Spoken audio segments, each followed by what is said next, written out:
J'ai reçu beaucoup de questions dans les commentaires des vidéos précédentes et aussi par mail et sur Facebook. Et il y a une question que j'ai trouvée particulièrement intéressante et sur laquelle j'avais envie de revenir avec toi. C'est une personne qui préfère rester anonyme et qui m'a dit que ça faisait plusieurs mois qu'elle consultait un psychologue et que ce psychologue lui a annoncé comme ça de but en blanc qu'il était surdoué. Du coup, il s'est pas mal renseigné sur le sujet, il a lu des ouvrages à ce propos, il s'est renseigné sur internet et il en est venu à me poser la question est-ce que mon psychologue peut m'affirmer t'es un surdoué, t'es un zèbre sans m'avoir fait passer un test de QI. J'ai trouvé cette question tout à fait pertinente et je vais essayer d'y répondre dans cette vidéo parce que je pense que ça pourrait intéresser d'autres personnes et peut-être toi. Je vais être clair dès le début, en théorie, non.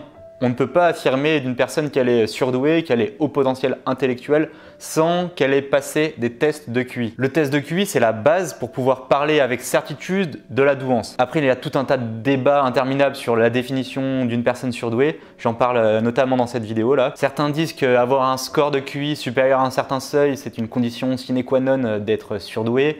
D'autres pensent qu'il faut rajouter à ça des composantes psychologiques, des caractères précis comme la curiosité, l'hypersensibilité ou un développement cognitif précoce par rapport aux personnes de son âge. C'est-à-dire qu'il faut tenir compte de ce que dans le domaine médical on appelle l'anamnèse, l'histoire du patient, le contexte, etc. Je ferai une vidéo très prochainement justement sur cette question du débat à propos de la définition des personnes surdouées. Donc si tu veux pas la louper, abonne-toi. Donc en théorie, non. Ton psychologue n'a pas le droit de t'affirmer que tu es surdoué, que tu es zèbre, s'il ne t'a pas fait passer des tests de QI. Cela étant dit, si tu consultes ton psychologue depuis plusieurs mois et qu'il a appris à te connaître, il a certainement repéré chez toi un certain nombre de caractéristiques qui lui font penser à l'hypothèse que tu sois surdoué. Il a très certainement décelé chez toi un fonctionnement cognitif ou des patterns qu'il a pu repérer auparavant chez d'autres personnes qui se sont avérées être surdouées. Du coup, il suppute que tu es surdoué en se basant sur les observations qu'il a pu faire à ton encontre, ce qu'il a pu voir grâce aux précédents patients qu'il a pu avoir et également sur la base des lectures qu'il a pu faire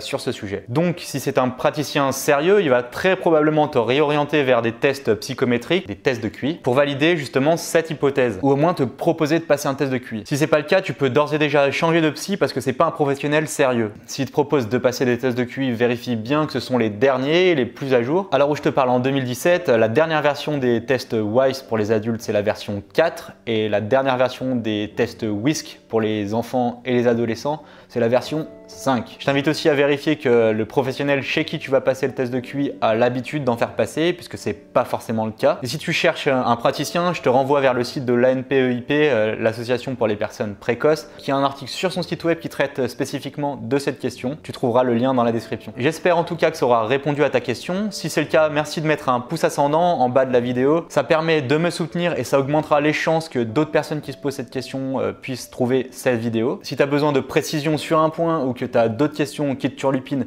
n'hésite pas à me mettre un mot dans les commentaires. Et quoi qu'il en soit, n'oublie pas, on n'est pas des bêtes.